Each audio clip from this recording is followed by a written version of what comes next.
Tiba ya kurejesha hisia ni aina ya tiba ambapo unafundisha ubongo uliodhurika kuhusu hisia ambazo mtu amepoteza kwa njia ambayo ubongo unaanza kupokea ishara hizo na kuzijibu kwa namna inavyoweza kuzoea.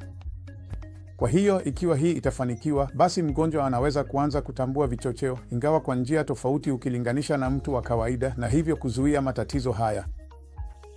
Sasa kwa mfano, hii inaweza kuanza kwa urahisi tu kwa kuweka vitu tofauti mezani na kumwomba mgonjwa afumbe macho na kugusa hivyo vitu tofauti.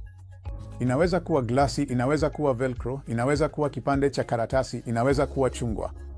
Na jaribu kuangalia ni nini anagusa, kisha afungue macho na aone kwa macho yake mwenyewe ni kitu gani alikuwa anagusa.